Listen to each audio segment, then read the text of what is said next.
My name is Tariq Al-Mansour. I am 32 years old. And on March 15, 2019, at exactly 5:47 in the afternoon, I was supposed to die in the Saudi Arabian desert with an executioner's sword against my neck. My crime. I cose Jesus Christ over everything uno ed ever known. Everything I had ever been. But let me tell you something that still gives me chills 3 years later. At 5:47 p.m., as I closed my eyes and whispered my final prayer, the ground beneath me began to shake. Not metaphorically. Literally. The earth split open. And in that moment, I understood something profound. When God decides to write your story, not even a kingdom built on oil and power can stop him. I need to take you back. Back to a life you probably can't imagine. Back to golden cage and empty prayers.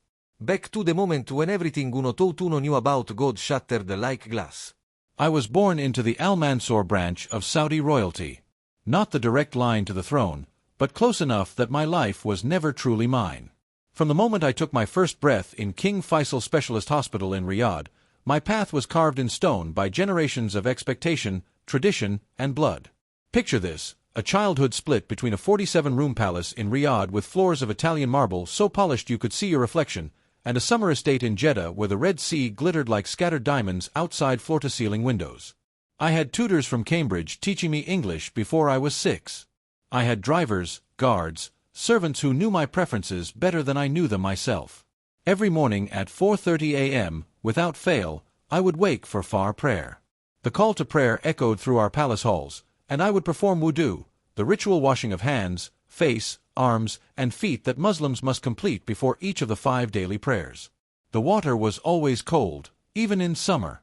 I remember staring at my reflection in the gold-framed mirror of my private bathroom, water dripping from my carefully trimmed beard, and feeling absolutely nothing. Have you ever been surrounded by luxury but felt spiritually bankrupt? Have you ever had everything the world says should make you happy, yet woken up each day with a void in your chest that feels like it's swallowing you from the inside? That was my reality for 32 years. My father, Prince Hassan Al-Mansour, managed a portfolio of international investments worth approximately $4.7 billion.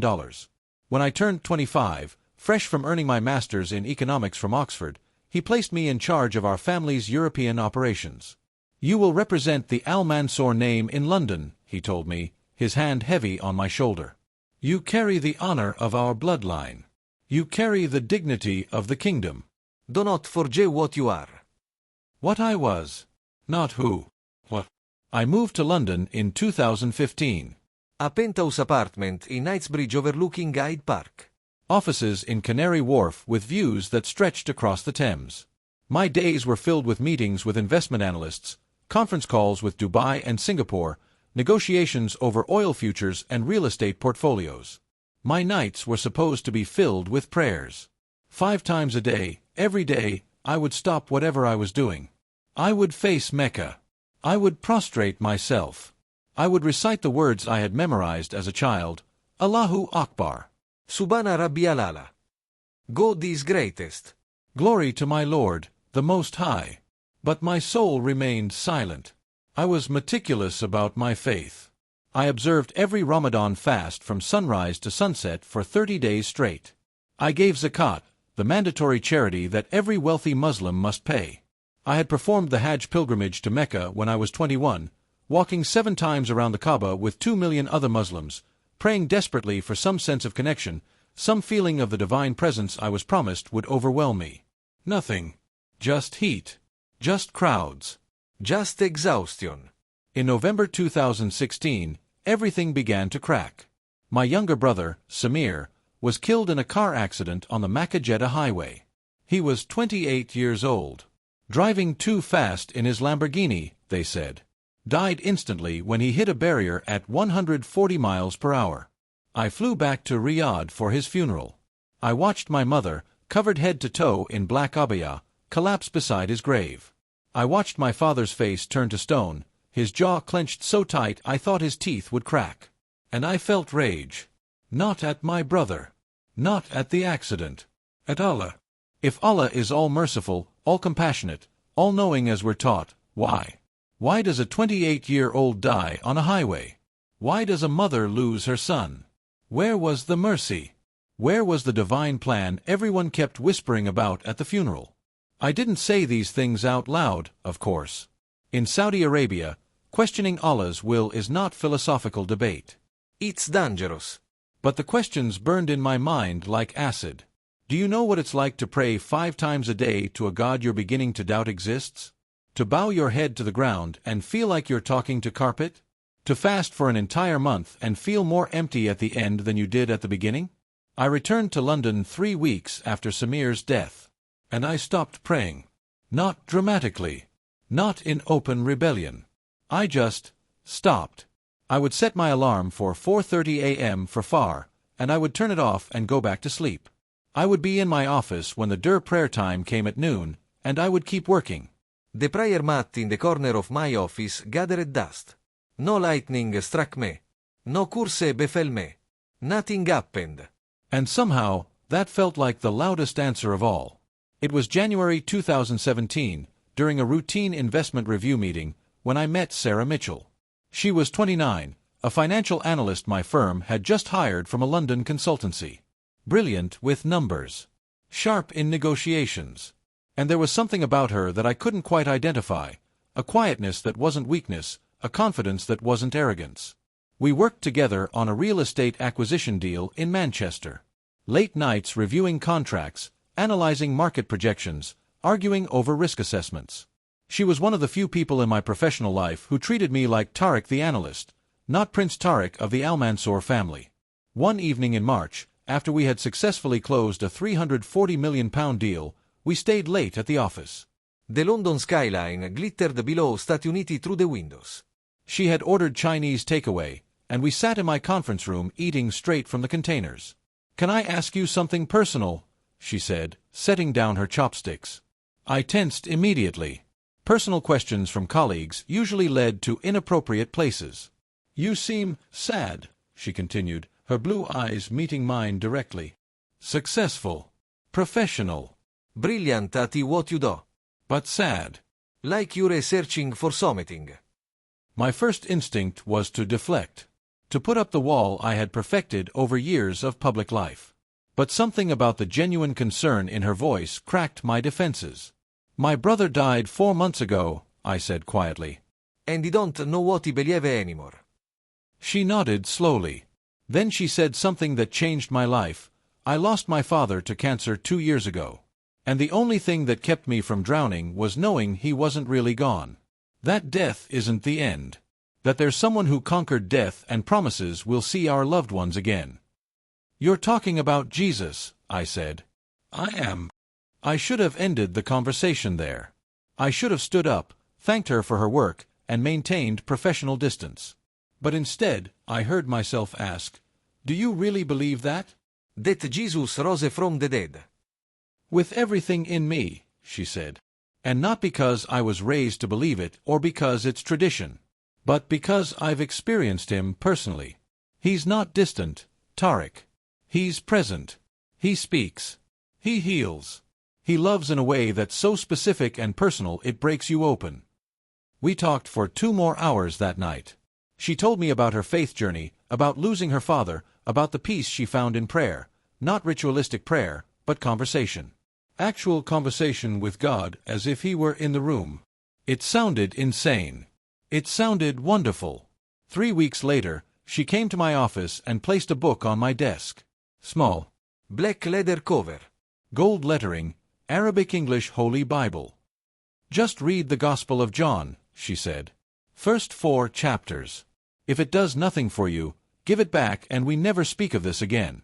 But if something in your spirit responds." She didn't finish the sentence. I should have refused it. "Do you understand what I'm telling you? In Saudi Arabia, possessing a Bible is illegal. Conversion from Islam to any other religion is punishable by death under Sharia law. This wasn't a casual religious exploration. This was treason against everything I was raised to be. But I took the book. That night, in my Knightsbridge apartment, after I had dismissed my driver and told my security detail I wanted privacy, I sat in my study with the leather book in my hands. It felt dangerous. It felt forbidden. It felt necessary. I opened to the Gospel of John. And I began to read.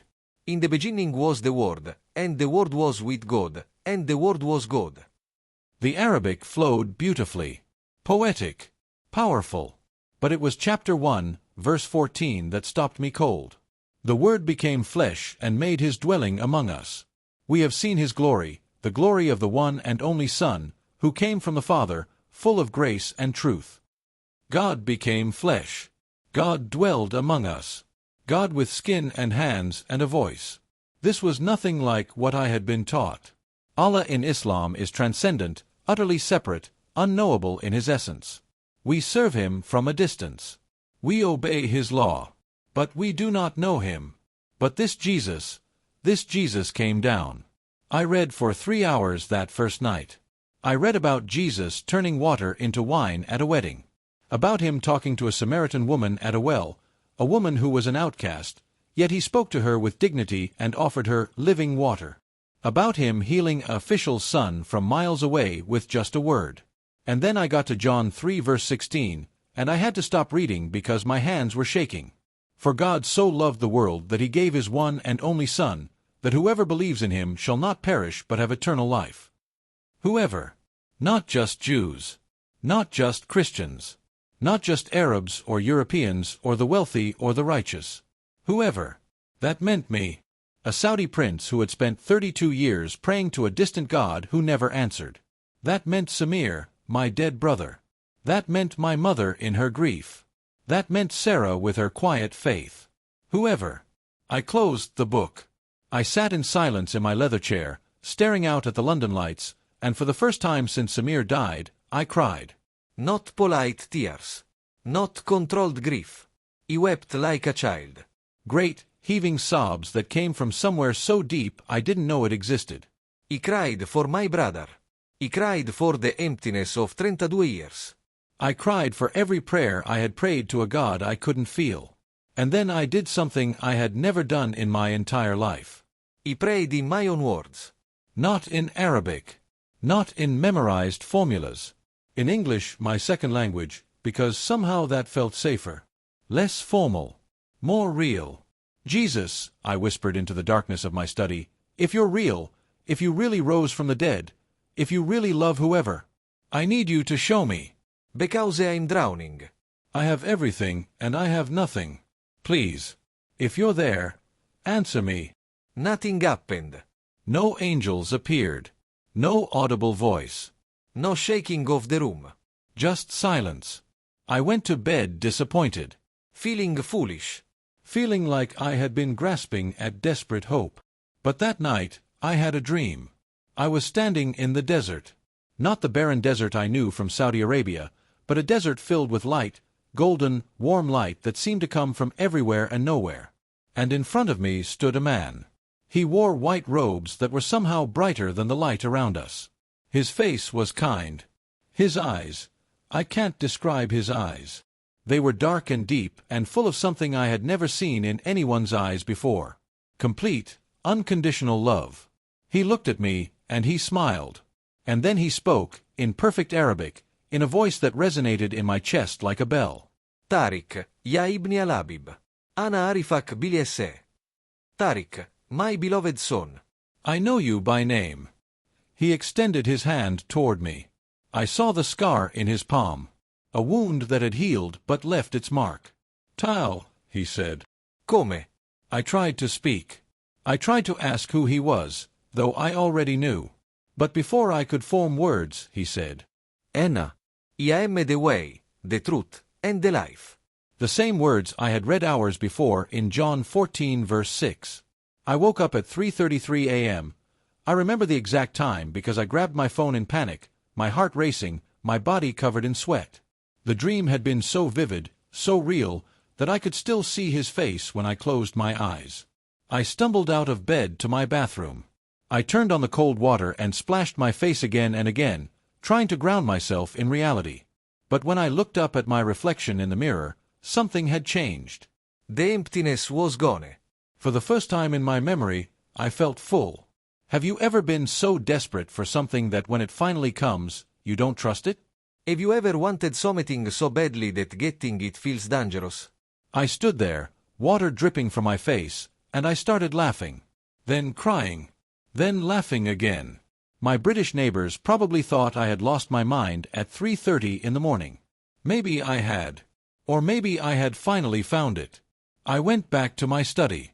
I opened the Bible to John 14. And there it was, verse 6, exactly as Jesus had spoken it in my dream. I am the way and the truth and the life. No one comes to the Father except through me. My hands trembled as I turned the pages. I rid until sorrise. I read about Jesus healing the blind, raising the dead, forgiving prostitutes and tax collectors and sinners. I read about his trial, his crucifixion, the disciples finding an empty tomb. And then I read the most important words in John 20 verse 29. Then Jesus told him, "Because you have seen me, you have believed. Blessed are those who have not seen and yet have believed." I fell to my knees right there in my study, still in my pajamas, as dawn light began filtering through the windows. And I prayed again. But this time, it wasn't a desperate plea. It was surrender. "Jesus," I said, "I don't understand all of this. I don't understand how you can be God and man. I don't understand how God can die. I don't understand why you would love me. But I believe you're real. I believe you appeared to me. I believe you died for me. And if you'll have me, I'm yours. Whatever that costs. Whatever that means. I'm yours." Peace washed over me like a wave. Not emotional euphoria. Not religious ecstasy. Just deep, profound, unshakable peace. For 3 days, I was alone. They brought me food twice a day, rice, lamb, dates, all delivered by a servant who wouldn't meet my eyes. No one spoke to me. No one explained what was happening. I prayed constantly. Not the 5 daily prayers of Islam, but continuous conversation with Jesus. Sometimes out loud. Sometimes silently. Sometimes in Arabic, sometimes in English, sometimes just groaning in my spirit with words I couldn't form. On the 4th day, they came. 3 men entered my room. The first was an elderly imam with a long white beard and cold eyes. The second was a man in a business suit who introduced himself as Dr. Mansour, a psychologist. The third was my uncle, my father's younger brother, Prince Khalid. "Tariq," my uncle said, sitting in the chair across from my bed. "We are here to help you." "Help me," I said. "You are confused," the imam said. "You have been infected by Western ideology, corrupted by the disease of Christianity. But we can cleanse you. We can bring you back to the straight path." "I'm not confused," I said. "I've never been more certain of anything in my life." Dr. Mansour leaned forward. "Tell me about your childhood. Were you close to your mother? Did you have conflicts with your father growing up?" I laughed. "I couldn't help it. You think this is psychological? You think Jesus is a coping mechanism?" "Tell me about this Jesus," the imam said, his voice dripping with disdain. "What has this dead Jew done for you that Allah, the creator of the universe, could not?" And you know what? I told them. I told them about the emptiness of 32 years of prayer that felt like talking to nothing. I told them about Samir's death and my rage at a God who felt absent. I told them about reading the Gospel of John and feeling words penetrate my soul for the first time. I told them about the dream, about Jesus speaking my name in Arabic, about the peace that replaced the void. I told them everything. The imam's face grew darker with every word. Dr. Mansour took notes. My uncle's expression was unreadable. When I finished, the imam stood. "You have committed apostasy. According to Sharia law, the penalty is death." "I know," I said. "Unless you recant. Unless you publicly renounce this heresy, make Shahada, the declaration of faith in Islam, and beg Allah's forgiveness." I can't do that. "Can't. Or won't. Both." My uncle stood then. "Tariq, please. Think about your mother. Think about your sisters. Think about what this will do to them." "I have thought about them," I said quietly. "And I've prayed for them every single day. But I can't deny Jesus to make them comfortable. Jesus didn't deny me when he died on a cross. How can I deny him to avoid consequences?" The psychologist looked up from his notes. "You understand you're choosing death over life? That's not rational. That's not mentally sound. Jesus said whoever wants to save his life will lose it, but whoever loses his life for his sake will find it, I said. That sounds insane to the world. But it's the most rational thing I've ever done. They tried for 6 more hours. They quoted the Quran. They appealed to family honor. They threatened eternal hellfire. They offered me wealth beyond measure if I would just recant. He refused everything. Finally, exhausted, they left. That night, lying in my luxurious prison, I sang worship songs I had learned at the church in London. How great du articolo. Amazing Grace. What a beautiful name. I sang until my voice was hoarse. He sang because uno might not get another chance. The next morning, my father entered my room. Alone. His face was a mask of stone, but his eyes held something I had never seen before. Fear. Not of me. Fear for me. This is your last chance, Tariq, he said, his voice rough. I have spent considerable resources trying to handle this quietly. But there are limits to even my influence. If you do not recant publicly by tomorrow, I cannot protect you. The religious authorities will demand justice. Do you understand what that means? It means I'll die for my faith, I said. Like millions of Christians before me. Like Jesus himself. Jesus was a fool, my father spat. Jesus was God who loved us enough to die for us, I said. Can Allah say that? Does Allah love you personally, Father? Does He know your name? Does He care about your pain? For just a moment, something cracked in my father's expression. Uncertainty. Doubt. But then the mask returned. You have until tomorrow's sunrise, he said. Then you are no longer my son. You are no longer Al-Mansur. You are nothing. He left. I never saw him again. That night, January 14th, 2019, I didn't sleep. I paced my room. I prayed for 8 hours straight. I alternated between absolute terror at what was coming and supernatural peace that made no logical sense. At one point, around 2 a.m., I broke down completely. I fell on my face on the carpet, and I sobbed like I've never sobbed before. Jesus, I'm so scared, he cried. I don't want to die. I'm 32 years old. I want to live. I want to marry. I want to have children. I want to serve you for decades. Why does it have to end like this? And in the silence of that room, I heard, not audibly, but clearly in my spirit, a response. Tariq, do you trust me? Yes, I whispered. Then rest. Your life is in my hands. Whether you die or whether you live, you are mine. And I am enough. I slept then. For exactly 2 hours. The deepest, most restful sleep I'd had in weeks. At 6 a.m., they came for me. 6 guards. Not the palace security I knew, but military personnel. They bound my hands in front of me with plastic zip ties that cut into my wrists. They blindfolded me. They led me through the palace halls. I could tell by the echo of footsteps and the familiar scent of jasmine from my mother's gardens. A vehicle. A military truck, by the sound of the engine. We drove for what felt like hours, but was probably only 40 minutes. The roads turned rough. The temperature climbed. By the time they pulled me from the truck and removed my blindfold, the sun was already blazing. Desert.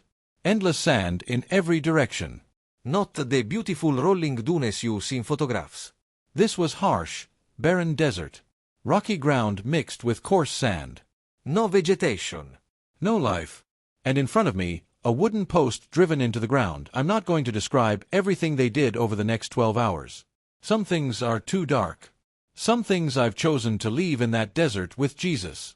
But I'll tell you this, they tied me to that post at 8 a.m. They told me the execution was scheduled for sunset, 6 p.m. Traditional time for such things, apparently. They wanted me to have time to recant. Time to think about what I was choosing. 10 hours tied to a post in the Saudi desert in January. You might think January in the desert would be cool. It's not. The sun is merciless. The temperature reached 85 degrees Fahrenheit. Without water. Without shade. With my arms tied behind me around the post. The physical suffering was real. But the mental suffering was worse. Because I had 10 hours to second-guess everything. 10 hours to wonder if I was insane. 10 hours to imagine cutting myself free, running back to the palace, falling at my father's feet, recanting everything, living a long comfortable life as a Muslim prince. 10 hours to choose between Jesus and survival. Around noon, one of the guards approached me. He held a bottle of water, condensation dripping down its sides. My throat was on fire. My lips were cracking. "Just say it," he said, not unkindly. Say the Shahada. Say, there is no God but Allah, and Muhammad is his prophet. Just say it, and I give you water. Say it, and you go home. I looked at that water bottle. I looked at his face. And he shook my head. "I can't," he whispered through cracked lips. "Jesus gave me living water." I won't go back to being thirsty. He poured the water onto the sand in front of me and walked away. At 2 p.m., the Imam from the palace arrived with 2 other religious officials. They read my sentence officially: death by sword for the crime of apostasy, converting from Islam to Christianity, and blasphemy against Allah and His Prophet. They asked if I had final words. "Jesus Christ is Lord," I said. "He died for me. He rose again. And whether I live or die today, I am His. Forever." The Imam's face contorted with rage, but he said nothing. They left. At 5 p.m., as the sun began its descent toward the horizon, turning the sky orange and red like fire, the executioner arrived. He was a large man, silent, dressed in black. He carried a long curved sword, a traditional blade used for executions under Sharia law. He tested its weight, swinging it through the air. The sound it made was like death breathing. They untied me from the post. My legs barely held me. 10 hours in the same position had left me weak. They had me kneel in the sand. They had me bow my head forward. The executioner stood behind me. "Last chance," one of the guards said. "Recant, and you live." He closed my eyes. And I prayed. Not for rescue. Not for escape. Not for my life. I prayed, "Jesus, thank you for counting me worthy to die for your name. Thank you for living water. Thank you for knowing me. Receive my spirit." I'm coming home. I heard the executioner take his position. I heard the whisper of the blade being raised. I thought of Jesus in Gethsemane, sweating blood, praying, "Not my will, but yours be done." I thought of Stephen, the first Christian martyr, praying, "Lord, do not hold this sin against them," as stones crushed his skull. I thought of the millions of Christians before me who had chosen Jesus over life itself. And I felt peace. Impossible, supernatural, unexplainable peace. The seconds stretched out. He called their my own heartbeat. I could feel the breeze on my neck where the blade would fall. Any moment now. Any second. I took what I thought would be my final breath. And then the ground began to shake. At first, I thought it was my body trembling. But then I heard the guards shouting. The sand beneath my knees shifted and rolled like water. The wooden post behind me creaked and toppled over. An earthquake. In the desert. In Saudi Arabia, a country that rarely experiences seismic activity. At the exact moment of my execution, the shaking intensified. The executioner stumbled backward, his sword falling from his hands. Cracks appeared in the desert floor, not metaphorical cracks, actual fissures opening in the earth. One of them opened directly between me and the executioner. A gap maybe 3 meters wide, jagged, impossibly deep. The guards were panicking. Their military truck tilted as the ground beneath it gave way. 2 guards fell. Another was running. And then the wind came. From absolutely nowhere, with a clear sky overhead, a sandstorm manifested like someone had turned on a switch. Within seconds, visibility dropped to nearly zero. Sand whipped through the air like needles against skin.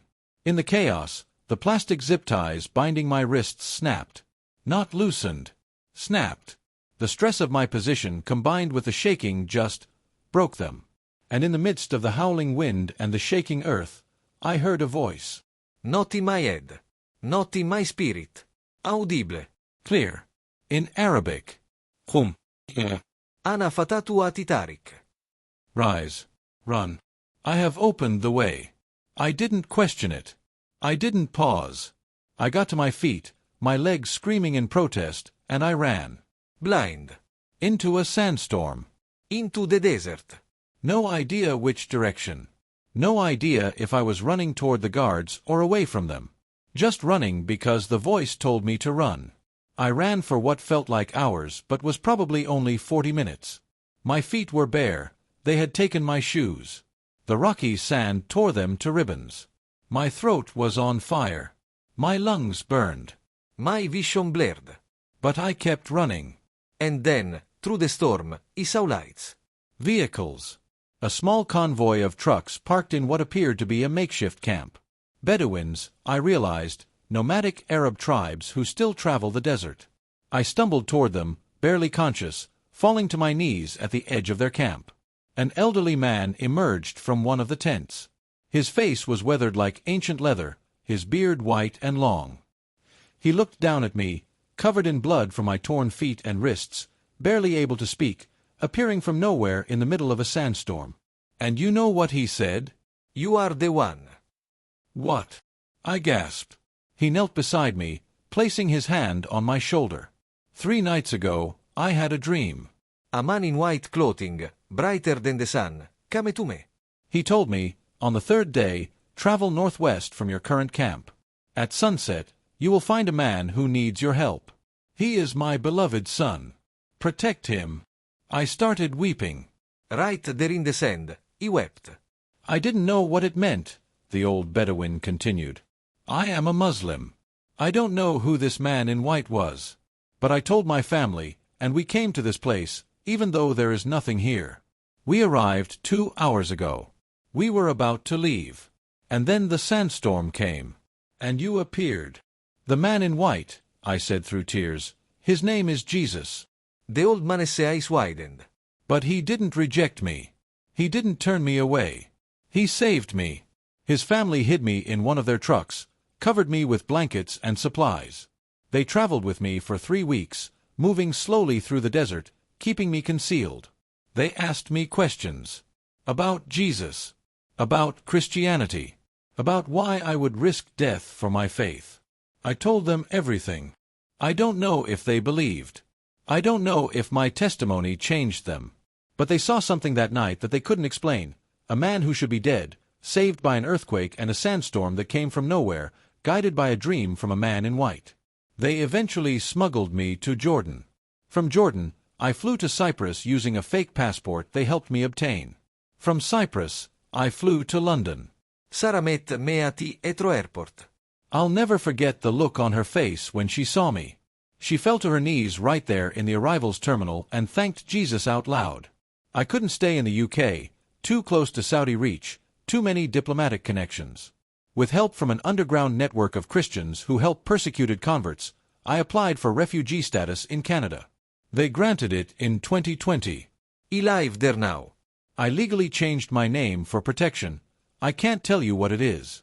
There's an active fatwa against me, a religious ruling calling for my death that any faithful Muslim is technically obligated to carry out. But I'm not hiding in fear. I'm living in freedom. I started a ministry in 2020, an online platform in Arabic, reaching Muslims across the Middle East, North Africa, and around the world. We share testimonies. We teach the gospel. We answer questions about Jesus. Do you know how many Muslims have contacted us? How many have prayed to receive Christ through our ministry? Over 300,200 people who were just like me, raised in Islam, desperate for something real, searching for a God who actually knows their name. Every single one of them is a miracle. Every single one of them is worth the price I paid. People ask me sometimes, do you regret it? Do you wish you had stayed quiet, kept your faith private, kept your wealth and family and comfortable life? And I'll tell you what I tell them, I would do it again 1,000 times. Because here's what I've learned, Jesus is not a religion. He's not a system of rules or rituals or good deeds. He's a person. A living, breathing, miracle-working person who knows your name, hears your prayers, and loves you so extravagantly that he literally shakes the earth to save you. I was a prince with billions, and I was spiritually bankrupt. Now I'm a refugee with nothing, and I'm the wealthiest man I know. Because I have Jesus. And Jesus is enough. Look, I don't know who's watching this right now. I don't know if you're a Muslim questioning your faith. I don't know if you're a Christian who's grown comfortable and lukewarm. I don't know if you're an atheist who thinks all of this is superstition. But I know this: the same Jesus who appeared to me in a dream is alive today. The same Jesus who commanded the earth to shake at my execution is in control today. The same Jesus who guided a Bedouin man through a dream to save my life is working in your life today, even if you can't see it yet. And he's asking you the same question he asked me: do you trust me? Not trust me to make your life comfortable. Not trust me to give you wealth or health or happiness. Trust me e no tu surrender everything. Trust me enough to lose your life so you can find it. Trust me enough to follow wherever I lead, even if it costs you everything. That's not easy. That's not popular. That's not what most preachers will tell you. But it's the truth. Jesus said in Matthew 16 verse 25, "Whoever wants to save their life will lose it, but whoever loses their life for me will find it." He lost everything. My family. My country. My inheritance. My name. And I found everything. Peace. Purpose. Presence. Jesus. If you're watching this and something in your spirit is responding, if you feel that tug, that whisper, that conviction that there's something more than what you've been living, don't ignore it. That's Jesus. Calling your name. Just like he called mine in Arabic in a dream. You don't have to have your life together. You don't have to understand everything. You don't have to clean yourself up first. Just come. Just like you are. Broken. Searching. Empty. Desperate. Come to Jesus. And if you want to pray right now, whether you're alone in your room, sitting in a coffee shop with earbuds in, or hiding your phone screen from family members who wouldn't understand, pray this with me. Jesus, I don't have all the answers. But I believe you're real. I believe you died for me. I believe you rose again. And I want to know you. Not just know about you. Actually know you. Forgive my sins. Give me your living water. Make me yours. I surrender everything. I choose you. No matter what it costs. If you prayed that prayer, you just made the most important decision of your entire life. And I want to hear from you. Drop a comment below, even just, "I prayed," because I read every single comment, and I will pray for you personally.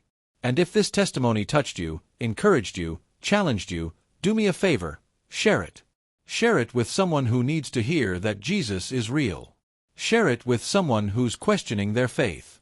Share it with someone who thinks Christianity is just Western culture or that Jesus was just a nice teacher. Share the truth. Jesus is God. Jesus saves. Jesus is worth everything. Hit subscribe if you want to hear more testimonies like this. Hit the notification bell so you don't miss when we post new stories of how Jesus is moving in the Muslim world, in closed countries, in impossible situations. Because here's what I've learned: when God decides to move, nothing, not kings, not kingdoms, not earthquakes, not executioners, nothing can stop him. My name used to be Prince Tariq al-Mansur. Now I'm just Tariq, A son of the King of Kings. a follower of Jesus Christ. A man who should be dead but is alive because God still does miracles. And if he can do it for me, he can do it for you. Thank you for watching. God bless you. And may Jesus reveal himself to you in a way you can't deny and can't forget.